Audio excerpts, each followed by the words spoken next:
Drama की शुरुआत होती है दो बच्चों से जो साथ खेल रहे होते हैं। एक लड़की एक लड़के को कहानी सुना रही है। लड़के के हाथ में फॉक्स का टॉय है और दोनों बहुत एंजॉय कर रहे होते हैं। तभी सीन बदलता है और हम मेल लीड टैंगमिंग को देखते हैं जिसकी अचानक आंख खुलती है। टैंगमिंग डॉक्टर के पास जाता है। डॉक्टर पूछते हैं आज कैसे हो। टैंगमिंग मुस्कुराते हुए कहता है बिकॉज ऑफ यू आज मैं अच्छे से सो पाया। टैंगमिंग एक बहुत बड़ी इंडस्ट्री का सीईओ है लेकिन वो इंसोम्निया से सफर करता है इसलिए ठीक से सो नहीं पाता। कार में बैठते समय उसका असिस्टेंट उसे बॉस कहता है। टैंगमिंग तुरंत रोक देता है और कहता है मुझे बॉस मत कहो। दूसरी तरफ हम फीमेल लीड मोफे को देखते हैं। वो अपने चैनल पर लाइव ऐप में फैन से बात कर रही होती है। तभी उसकी बेस्ट फ्रेंड शेंजा उसे कॉल करती है और कहती है कल एक फैशन डिजाइनिंग शो है चलो वहाँ चलते हैं। मोफे तुरंत मान जाती है क्योंकि वो भी डिजाइन देखना चाहती है और खुद को एक अच्छा फैशन डिजाइनर बनाना चाहती है। अगले दिन दोनों फैशन शो में पहुंचते हैं। मोफे बहुत ध्यान से हर चीज ऑब्जर्व करती है और नोट्स भी बनाती रहती है। उसे शो काफी पसंद आता है। शो के एंड में एक डिजाइनर शूलिंग आती है और कहती है ये सारे डिजाइन मैंने चाइनीज कल्चर के आधार पर बनाए हैं। सब लोग क्लैप करते हैं। तभी टैंगमिंग भी स्टेज पर आता है और कहता है ये इंडस्ट्री मेरे फादर ने 30 साल पहले शुरू की थी और अब मैं चाहता हूँ कि चाइनीज ट्रेडिशनल इंडस्ट्री और आगे बढ़े। डिनर टेबल पर मोफे अपनी दोस्त शिंजा से कहती है मुझे ये डिजाइन इतने अच्छे नहीं लगे और फिर चाइनीज कल्चर और फैब्रिक्स पर डिस्कस करने लगती है। शोलिंग और टैंगमिंग दोनों उसकी बातें सुन लेते हैं। शोलिंग उसके पास आती है और पूछती है क्या तुम मुझे मेरी मिस्टेक्स बताना चाहोगी। मोफे बिना डरे समझाने लगती है कि कहाँ कमी थी और किस तरह का फैब्रिक यूज होना चाहिए था।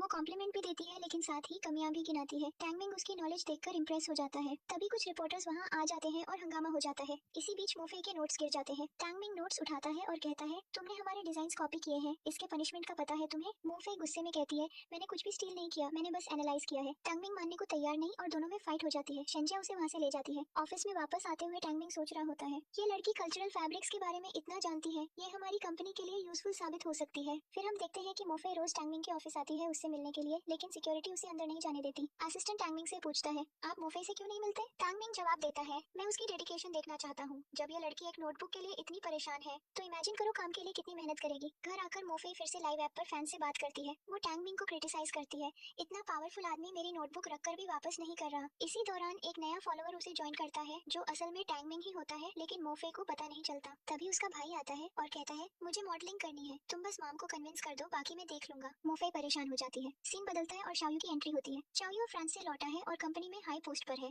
सभी मॉडल्स उसे देखकर एक्साइटेड हो जाते हैं। बाइशा उसे देखकर बहुत खुश होती है और बात करना चाहती है लेकिन शाओयू के आसपास पहले से ही कई लड़कियां घिरी होती है। शाओयू फिर मॉडल्स की ट्रेनिंग देखने जाता है जहाँ लिंडा उन्हें ट्रेन कर रही होती है। वहीं पर लूजू भी होती है। चेंजिंग रूम में गलती से मिसअंडरस्टैंडिंग हो जाती है लेकिन बाद में पता चलता है कि शाओयू और लूजू पहले से एक दूसरे को जानते हैं। असल में लूजू तांगमिंग की कजिन सिस्टर है। तांगमिंग और शाओयू पहले बहुत अच्छे दोस्त थे लेकिन किसी वजह से उनकी दोस्ती टूट गई और अब दोनों एक दूसरे से बात नहीं करते। मोफे एक पुराने एम्ब्रॉयडरी शॉप में डिजाइन देख रही होती है। तांगमिंग पीछे खड़ा उसे देख रहा होता है। मिरर में उसकी परछाई साफ दिख रही होती है लेकिन मोफे बिजी रहती है। तांगमिंग पीछे से उसे टच करता है। मोफे चौंक जाती है और पूछती है तुम यहाँ क्या कर रहे हो। तांगमिंग हंसकर कहता है तुम्हें देखा तो मिलने चला आया। मोफे फिर नोटबुक मांगती है। तांगमिंग कहता है तुमने एड्रेस सही नहीं लिखा था इसलिए डिलीवर नहीं कर पाया। वो उसका फोन नंबर और सही एड्रेस ले लेता है और खुशी खुशी चला जाता है। फिर रास्ते में असिस्टेंट उसे बताता है आपकी सिस्टर लूजू शाओयू के साथ है। तांगमिंग गुस्से में शाओयू की इंडस्ट्री पहुंचता है और देखता है कि शाओयू और लूजू काफी आराम से बात कर रहे हैं। तांगमिंग कहता है चलो घर चलते हैं लेकिन लूजू बोलती है आज मैं शाओयू के साथ डिनर पर जा रही हूँ कल सुबह आऊंगी। तांगमिंग उसे डांटता है और जबरदस्ती घर ले जाता है। घर पहुंचने पर टैंगमिंग की मॉम बहुत खुश होती है और लूजू पर खूब प्यार बरसाती है। डिनर टेबल पर लूजू कहती है मुझे भी मॉडलिंग करनी है। टैंगमिंग तुरंत मना कर देता है तुम्हें अभी पढ़ाई पर ध्यान देना चाहिए मॉडलिंग पर नहीं। ये सुनकर लूजू अपसेट हो जाती है और तभी टैंगमिंग का फादर गुस्से में फट पड़ता है तुम्हें अपनी बहन को इतना रिस्ट्रिक्ट नहीं करना चाहिए।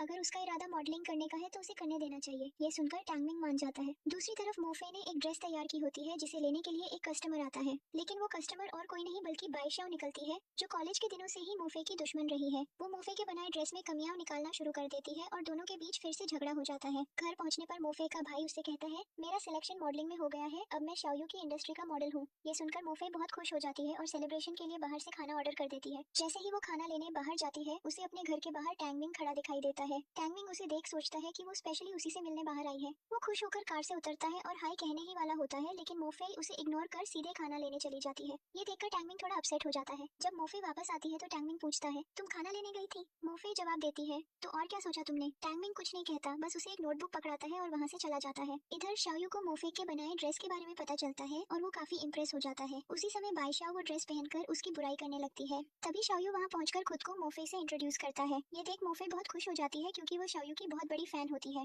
पहली बार मिलने की खुशी में वो कहती है मेरा सिलेक्शन मॉडलिंग में हुआ और मैं आपसे मिल रही हूँ। शाओयू पहले ही उससे इम्प्रेस हो चुका होता है। जैसे ही शाओयू जाता है वहाँ बाइशाओ आ जाती है जो उनकी बातों को चुपके से सुन रही होती है और फिर वो मोफे से लड़ाई करने लगती है। दूसरी तरफ टैंगमिंग अपनी कंपनी की हालत पर शूलिंग से बात कर रहा होता है क्योंकि इस समय उनकी कंपनी बहुत बड़े लॉस में चल रही होती है। वो लोग सोच रहे होते हैं कि कंपनी को दोबारा पहले जैसा कैसे बनाया जाए। इसके बाद टैंगमिंग मास्टर ली की शॉप पर जाता है और पूछता है क्या आप हमारे लिए कुछ डिजाइन तैयार कर सकते हैं। वहाँ उसकी नजर मोफे पर पड़ती है और वो उसे बाहर बुला लेता है। मोफे पूछती है तुम यहाँ क्या कर रहे हो। टैंगमिंग कहता है तुम यही काम करती हो ना, तो मुझे सारे डिजाइन दिखाओ। मोफे उसे डिजाइन दिखाना शुरू करती है और टैंगमिंग उन डिजाइन से काफी इंप्रेस हो जाता है। अचानक वो किसी चीज से टकराकर गिर जाता है और थोड़ा चोटिल हो जाता है। ये देखकर मोफे हंस पड़ती है और टैंगमिंग शर्मा जाता है। उसके बाद टैंगमिंग मोफे को अपनी डिजाइन शॉप पर ले जाता है और कहता है हमें बताओ कि इन डिजाइन में क्या कमी है, क्योंकि हमारी शॉप बहुत बैडली परफॉर्म कर रही है। सच सच बताना, मेरी फीलिंग्स की चिंता मत करना। मोफे डिजाइन देखकर कहती है मैं तुम्हें कहीं ले जाना चाहती हूँ। फिर वो उसे शहर के अलग अलग इलाकों में घुमाती है और आखिर में एक छोटी सी दुकान पर ले जाती है। वहाँ एक औरत एम्ब्रॉयडरी का काम कर रही होती है। मोफे टैंगमिंग को उसका काम दिखाती है और कहती है इसे टच करके बताओ कैसा लग रहा है। टैंगमिंग जैसे ही डिजाइन छूता है गलती से मोफे का हाथ छू लेता है। मोफे तुरंत हाथ हटा लेती है जबकि टैंगमिंग शर्मा जाता है। टैंगमिंग कहता है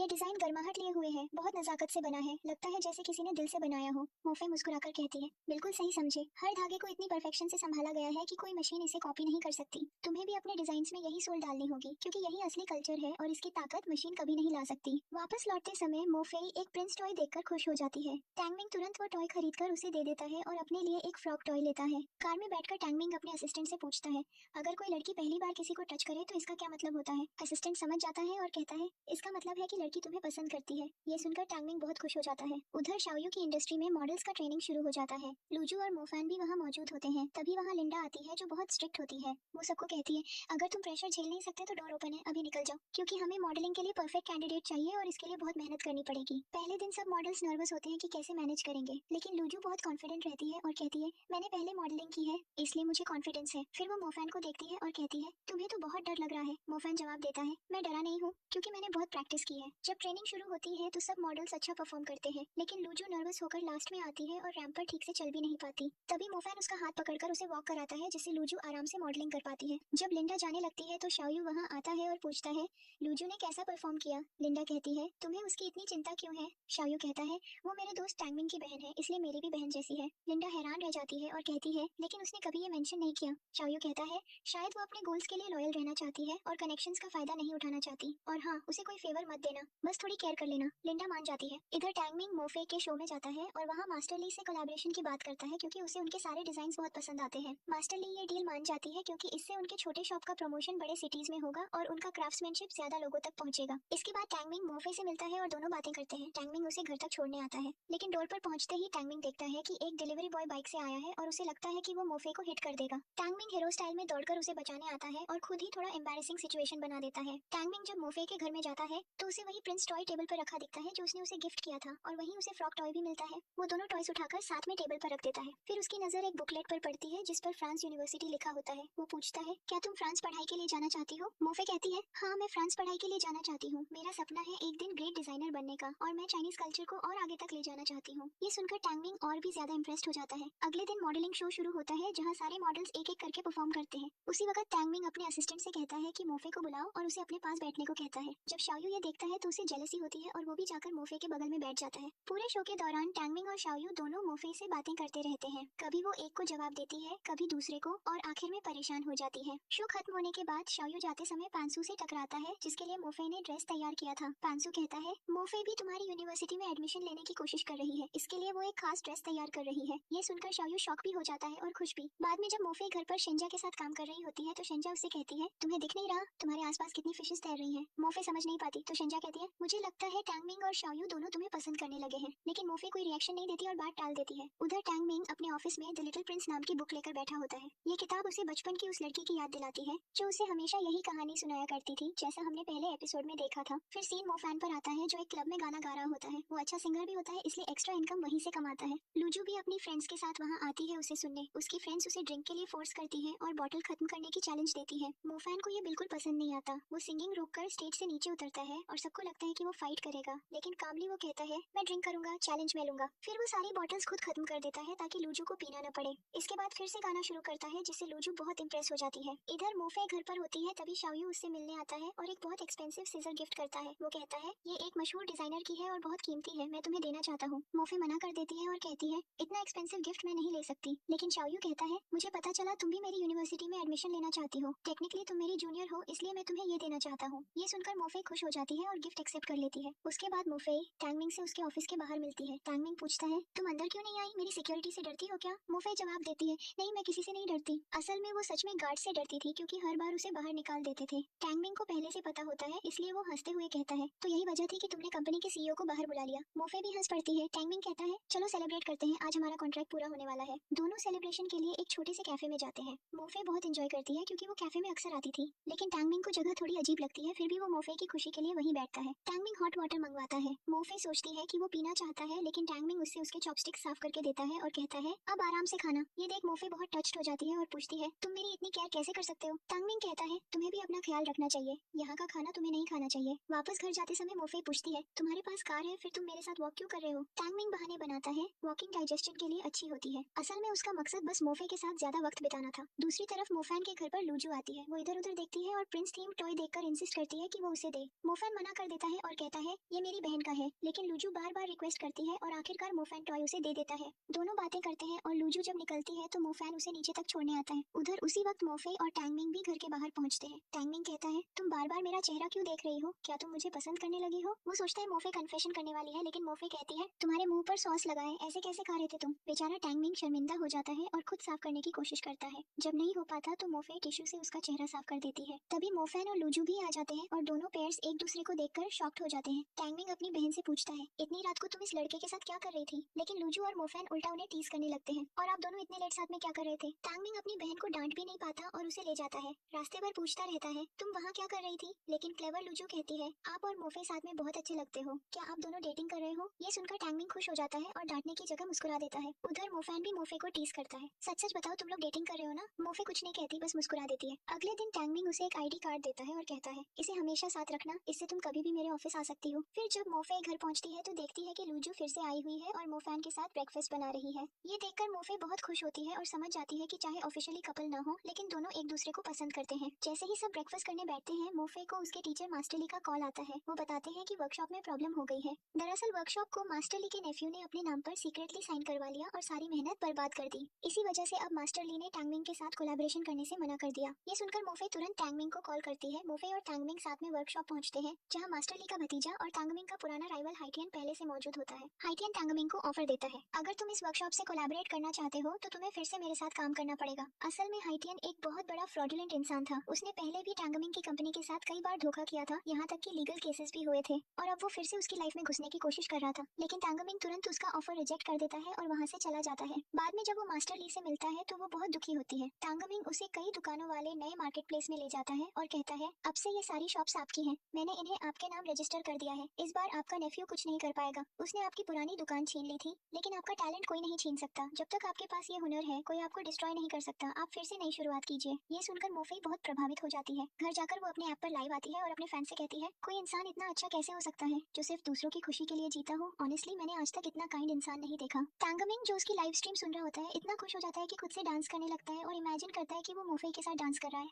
उसके बाद शियाओयू मोफई को मिलने बुलाता है और पूछता है, क्या तुम इस मॉडलिंग शो में डिजाइनर के तौर पर पार्टिसिपेट कर रही हो? मोफई कहती है, हाँ। शियाओयू मुस्कुराता है और कहता है, तो फिर टेंशन मत लो, क्योंकि मैं इस शो का जज हूँ। लेकिन मोफई तुरंत मना कर देती है, कृपया मुझे कोई फेवर मत कीजिए, मैं चाहती हूँ कि सिलेक्शन मेरे टैलेंट पर हो, न कि किसी और के रीजन से। ये सुनकर शियाओयू भी खुश हो जाता है। दूसरी तरफ मॉडलिंग शो के लिए 5 मॉडल सेलेक्ट होते हैं, जिनमें से एक मोफान होता है। बाकी 4 अलग मॉडल्स होते हैं और लूजू का नाम लिस्ट में नहीं होता। ये देखकर वो बहुत सैड हो जाती है। मोफान उसे कंसोल करता है तो वो कहती है, डोंट वरी, मैंने पहले ही गेस कर लिया था कि ऐसा हो सकता है, इसलिए मैंने खुद को मेंटली प्रिपेयर कर लिया था, मुझे बस थोड़ा टाइम चाहिए। तुम मेरी फिक्र मत करो और अपनी प्रैक्टिस पर ध्यान दो। अगले दिन मोफई टैंगमिंग के ऑफिस पहुंचती है और सिक्योरिटी उसे रोक लेता है, लेकिन वो गर्व से अपना आइडेंटिटी कार्ड दिखाती है और अंदर चली जाती है। टैंगमिंग उसे अपने स्टूडियो में ले जाता है, जहाँ मॉडल्स के लिए बनाए गए कई ड्रेसेस रखे होते हैं। वो पूछता है, क्या तुम बता सकती हो इनमें क्या कमी है? मोफई ध्यान से देखती है और पाती है कि सारे डिजाइन कॉपी किए गए हैं, इससे कंपनी के फेल होने का बड़ा रिस्क है। टैंगमिंग तब उसे एक जॉब ऑफर करता है, आज से तुम यही काम करो, इन डिजाइन की खामियां निकालो और इन्हें इम्प्रूव करो। मोफई खुशी खुशी जॉब एक्सेप्ट कर लेती है और तुरंत काम शुरू कर देती है। लेकिन जुइलिंग ये सब देखकर परेशान हो जाती है, क्योंकि वो टैंगमिंग को पसंद करती है और अब उसे लगता है कि टैंगमिंग और मोफई एक दूसरे के बहुत करीब हो गए हैं। अगले दिन मॉडलिंग शो शुरू होता है। सारे डिजाइनर्स अपने कॉस्ट्यूम्स लेकर आते हैं और कॉन्फिडेंटली प्रेजेंट करते हैं।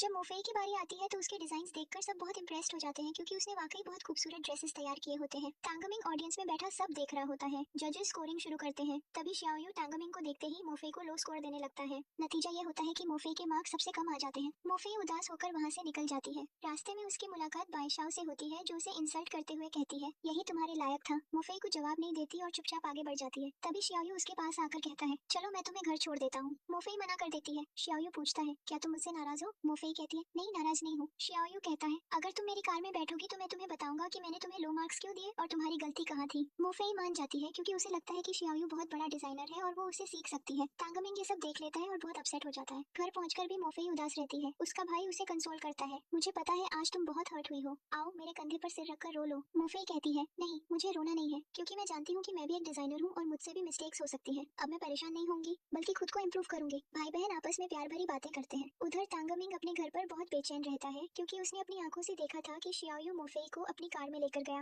वो सारी रात सो नहीं पाता। सुबह होते ही वो मोफेई के घर पहुंचता है और कहता है शियाओयू से दूर रहो, वो अच्छा इंसान नहीं है। और तुम उसकी कार में क्यों बैठी थी? अगर तुम्हें ट्रैवल में दिक्कत है तो मुझे बता दो, मैं अपना असिस्टेंट भेज दूंगा। मोफेई को ये अजीब लगता है और वो कहती है मैं तो शियाओयू से दूर रहती हूँ लेकिन वो खुद मेरे पास आता है, इसमें मैं क्या कर सकती हूँ? तांगमिंग गुस्से में कहता है मुझे कोई एक्सक्यूज नहीं सुनना, मैं सिर्फ इतना चाहता हूँ कि तुम उससे दूर रहो बस। और ये कहकर वो चला जाता है। मोफेई ये सारी बात अपनी दोस्त शेंजिया को बताती है। शेंजिया हंसते हुए कहती है मतलब दो लड़के तुम्हारे पीछे पागल है। मोफेई उसे डांट देती है कुछ भी मत बोलो, ऐसा कुछ नहीं है। बाद में जब मोफेई तांगमिंग की कंपनी में काम कर रही होती है तभी शियाओयू और उसका असिस्टेंट बहुत सारे ज्वेलरी सेट्स और एक बुके लेकर वहाँ पहुंचते हैं। मोफेई शॉक्ड रह जाती है। तभी तांगमिंग अंदर आता है और गुस्से में कहता है शियाओयू यहाँ से निकलो। लेकिन शियाओयू कहता है मैं तुम्हारे लिए नहीं आया, मैं अपनी मोफेई के लिए आया हूँ। ये सुनकर तांगमिंग फ्यूरियस हो जाता है। Repeat what you just said, Xiaoyu दोहराता है मैं अपनी मोफेई के लिए आया हूँ। तांगमिंग गुस्से से कहता है ये कंपनी, ये बिल्डिंग, यहाँ खड़े सारे एम्प्लॉइज, इनमें से कोई भी तुम्हारा नहीं है और मोफेई तो बिल्कुल भी नहीं। अगर तुमने आगे से उसका या मेरे किसी भी एम्प्लॉय का नाम लिया तो मुझसे बुरा कोई नहीं होगा। शियाओयू हंसते हुए कहता है इतना सीरियसली क्यों ले रहे हो, मैं तो बस मजाक कर रहा था। और फिर चला जाता है। उसके बाद तांगमिंग मोफेई को एक शांत जगह ले जाता है और कहता है आज तुमने देखा ना उसने क्या किया, इसीलिए मैं कह रहा था कि उससे दूर रहो। वो उसे डांटता है। मोफेई भी नाराज हो जाती है।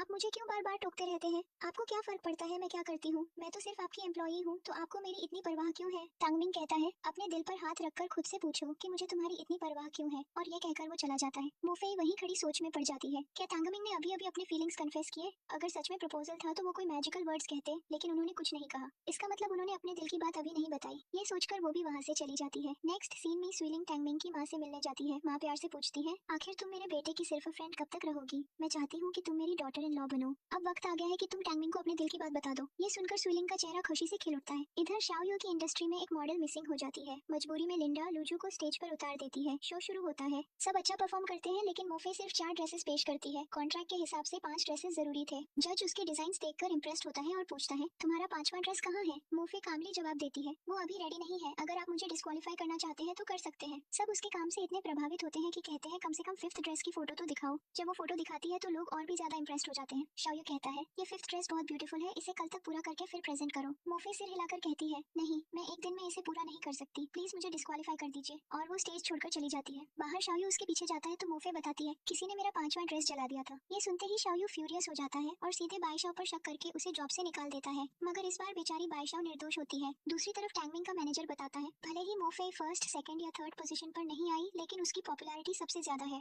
उसी की वजह से कंपनी को रिकॉग्निशन और प्रॉफिट मिल रहा है। बाद में वो मोफे से मिलता है और कहता है बाईशाओ का तुम्हारे ड्रेस से कोई लेना देना नहीं है, सीसीटीवी में साफ दिखा है कि वो उस रूम में गई ही नहीं। मोफे को बहुत गिल्ट होता है और वो बाईशाओ से माफी मांगने जाती है लेकिन बाईशाओ उसे डांट कर चली जाती है। इसी बीच जब मोफे काम कर रही होती है शाओयू उसके पास आता है और थोड़ी देर बात करने के बाद अचानक कहता है तुम मेरी गर्लफ्रेंड क्यों नहीं बन जाती? मोफे हंसकर जवाब देती है मैं अपना ख्याल खुद रख सकती हूँ, मुझे तुम्हारी गर्लफ्रेंड बनने की जरूरत नहीं है। शाओयू वहाँ से निकलता है तो रास्ते में उसकी मुलाकात टैंगमिंग से हो जाती है। टैंगमिंग गुस्से में पूछता है तुम्हें आखिर चाहिए क्या? हर जगह मोफे के आसपास क्यों मंडराते रहते हो? शाओयू ठंडे स्वर में कहता है क्योंकि मुझे मोफे पसंद है। टैंगमिंग और भड़क जाता है तो मुझसे क्या चाहते हो? शाओयू तीखे शब्दों में बोलता है मैं अपनी बहन का बदला तुमसे जरूर लूंगा, तुम्हें चैन से जीने नहीं दूंगा। इससे साफ हो जाता है कि टैंगमिंग का अतीत में शाओयू की बहन से कोई काला रिश्ता रहा है। बाद में टैंगमिंग मोफे से कहता है मैंने तुम्हें कितनी बार कहा है उस आदमी से दूर रहो। मोफे गुस्से में कहती है और मैंने भी तुम्हें कितनी बार कहा है कि शाओयू और मैं सिर्फ अच्छे दोस्त हैं, बस बेवजह ओवरथिंक करना बंद करो। इधर बाईशाओ डिप्रेशन में चली जाती है। काम नहीं मिलने पर बार में बैठकर ड्रिंकिंग करती है। तभी हाइटियन वहाँ आता है और उसे जॉब ऑफर करता है। बाईशाओ कुछ कंडीशंस रखती है और हाइटियन जिसे पहले से उस पर सॉफ्ट कॉर्नर है सब मान लेता है। इसके बाद मोफैन अपनी बहन मोफे से कहता है मॉम कल आ रही है। मोफे बहुत खुश हो जाती है। अगली सुबह दोनों एयरपोर्ट जाते हैं और माँ से मिलकर गले लगते हैं। बाद में शाओयू की इंडस्ट्री में लिंडा मोफैन और लूजू को बताती है तुम दोनों प्रमोट होकर अब ग्रुप बी में पहुंच गए हो, बस थोड़ी और मेहनत और तुम टॉप मॉडल्स बन सकते हो। लूजू एक्साइटमेंट में कहती है चलो आज सेलिब्रेट करते हैं, तुम्हारे घर चलते हैं। मोफैन मना करता है नहीं, घर पर मॉम है, वहाँ पार्टी नहीं हो सकती। लूजू मुस्कुराकर कहती है तो फिर मेरे घर आ जाओ। रात को जब मोफैन लूजू के घर होता है लूजू उसकी ओर बार बार देखती रहती है जैसे उस पर दिल हार बैठी हो। इधर टैंगमिंग मोफे के घर पहुंचता है। मोफे खुशी से उसे गले लगाती है क्योंकि उसे फ्रांस की यूनिवर्सिटी में एडमिशन मिल गया है। तभी उसकी माँ कमरे में आती है और देखती है कि मोफे एक लड़के को गले लगा रही है। टैंगमिंग घबराकर कहता है हम सिर्फ दोस्त हैं। दोनों वहाँ से निकल जाते हैं और टैंगमिंग उसे एक जगह ले जाकर कहता है, क्या तुम्हें ये जगह याद है? बचपन में हम यहाँ आया करते थे। मोफे उलझन में पूछती है, कब? टांगमिंग बताता है कि वो बचपन से एक दूसरे को जानते हैं, लेकिन मोफे को कुछ याद नहीं आता। घर लौटने पर उसकी माँ पूछती है, वो लड़का कौन था? कहीं तुम दोनों डेटिंग तो नहीं कर रहे? मोफे झूठ बोल देती है, नहीं, हम सिर्फ काम के सिलसिले में मिलते हैं। रात को टांगमिंग उसे मैसेज करता है, आज तुम लाइव क्यों नहीं आई? मोफे जवाब देती है, नींद आ रही है, आज नहीं करूंगी। टांगमिंग लिखता है, लेकिन अब तो तुम्हारे लाइफ के बिना नींद नहीं आती। मोफे ब्लश करती है और उसे बेड टाइम स्टोरी सुनाकर सुला देती है। कुछ दिन बाद एक ग्रैंड पार्टी होती है। अब मोफे इतनी फेमस हो चुकी है कि हर कंपनी उसे हायर करना चाहती है, लेकिन वो हर ऑफर ठुकरा देती है। पार्टी में शाओयू जानबूझकर श्वेलिंग से मोफे के सामने कहता है, टांगमिंग कहाँ है? सच कहूँ तो तुम दोनों साथ में बहुत अडोरेबल लगते हो। शादी कब कर रहे हो? तुम्हारे बाकी सारे फ्रेंड्स तो शादी कर चुके हैं। ये सुनकर मोफे का दिल टूट जाता है और वो वहाँ से चली जाती है। बाद में श्वेलिंग शाओयू से अकेले में कहती है, तुमने बहुत अच्छा एक्ट किया। अब मोफे और टांगमिंग के बीच दरार आ जाएगी। घर जाते समय श्वेलिंग मोफे को कार में बिठा लेती है और उसे सीधे टांगमिंग के घर ले जाती है। वहाँ टांगमिंग की माँ दोनों का स्वागत करती है और श्वेलिंग को गिफ्ट देकर कहती है, जल्दी से मेरे बेटे टांगमिंग से शादी कर लो और मेरे साथ घर आ जाओ। ये सुनकर मोफे का दिल पूरी तरह टूट जाता है। बेचारे टांगमिंग तो उसके लिए गिफ्ट भी लाए थे, लेकिन मोफे उसे लेने से मना कर देती है। ये देखकर टांगमिंग बहुत उदास हो जाता है और वहाँ से चला जाता है। अगले दिन मोफे अपना बैग पैक करती है और एयरपोर्ट की ओर निकल जाती है, क्योंकि उसे यूनिवर्सिटी के लिए पेरिस की फ्लाइट पकड़नी होती है। रास्ते में वह टांगमिंग को बहुत याद करती है, लेकिन कॉल नहीं करती और सोचती है, मुझे श्वेलिंग और टांगमिंग के बीच नहीं आना चाहिए। दिल पर बोझ लिए वह फ्लाइट में सवार हो जाती है। जब टांगमिंग को यह बात पता चलती है तो वह तुरंत एयरपोर्ट दौड़ता है और उससे मिलता है। वह प्रिंस टॉय वापस देता है जो उसकी बहन ने मोफेई से ले लिया था। मोफेई बहुत भावुक हो जाती है, लेकिन साफ साफ अपनी नाराजगी जाहिर नहीं कर पाती। इसके बाद वह फ्लाइट में बैठ जाती है। टांगमिंग अपनी कार में बैठकर बहुत भावुक हो जाता है, क्योंकि अब तक उसने मोफेई से अपने दिल की बात नहीं कही थी। पेरिस पहुंचने पर मोफेई की नई दोस्त बनती है और दोनों एक ही रूम शेयर करने का फैसला करती है। जब शियाओयू को यह खबर मिलती है तो वह तुरंत पेरिस की टिकट बुक कर लेता है, लेकिन इससे पहले वह टांगमिंग की कंपनी जाकर उसे चुनौती देता है, मोफेई सिर्फ मेरी गर्लफ्रेंड बनेगी और किसी की नहीं। यह सुनकर टांगमिंग बहुत आहत होता है और जवाब देता है, इतने भ्रम में मत रहो, क्योंकि मैं भी पेरिस आ रहा हूँ। शियाओयू कहता है, भले ही तुम आ जाओ, लेकिन मोफेई के दिल से मेरा प्यार कभी नहीं निकाल पाओगे। मैं उसे इतना इमोशनली डिपेंडेंट बना दूंगा कि वह सिर्फ मुझे चाहेगी। यह कहकर वह चला जाता है। उधर मोफेई लगातार टांगमिंग के बारे में सोचती रहती है, क्योंकि अब उसे एहसास हो चुका है कि वह उससे कितना प्यार करती है। वह मन ही मन सोचती है, शायद टांगमिंग भी मुझे उतना ही चाहता है, इसीलिए तो वह एयरपोर्ट पर मिलने आया और मेरा टॉय लौटाया। तभी उसकी दोस्त पूछती है, किस सोच में डूबी हो? मोफेई जवाब देती है, मैं टांगमिंग के बारे में सोच रही हूँ। मुझे लगता है कि वह भी मुझे पसंद करता है, लेकिन दफ्तर में एक लड़की है श्वेलिंग, वह ऊंचे पद पर काम करती है। सब कहते हैं कि वह और टांगमिंग रिलेशनशिप में है और जल्द ही शादी करने वाले हैं। दोस्त समझाती है, तुम्हें लोगों की बातें नहीं माननी चाहिए, इस बारे में सीधे टांगमिंग से बात करो। कुछ ही समय बाद टांगमिंग और शियाओयू दोनों पेरिस पहुंचते हैं। मोफेई यह सुनकर बहुत खुश हो जाती है, लेकिन शियाओयू को देखकर चौंक जाती है। तुम यहाँ क्या कर रहे हो? शियाओयू मुस्कुराकर कहता है, मैं तुम्हारे लिए आया हूँ। यह सुनकर मोफेई को बिल्कुल अच्छा नहीं लगता, तो वह तुरंत अपनी बात बदल देता है, असल में मेरा कुछ काम था, उसी लिए आया हूँ। अगले दिन जब मोफेई सो रही होती है तो उसकी दोस्त उसे उठाती है और कहती है, शियाओयू ने हमारे सामने वाले फ्लैट में घर ले लिया है, आज वह वहीं शिफ्ट हो रहा है। यह सुनकर मोफेई बहुत परेशान हो जाती है, उसे समझ नहीं आता कि वह आखिर चाहता क्या है। कुछ देर बाद शियाओयू अपने फ्लैट से बाहर निकलता है और बाहर ही टांगमिंग से टकरा जाता है।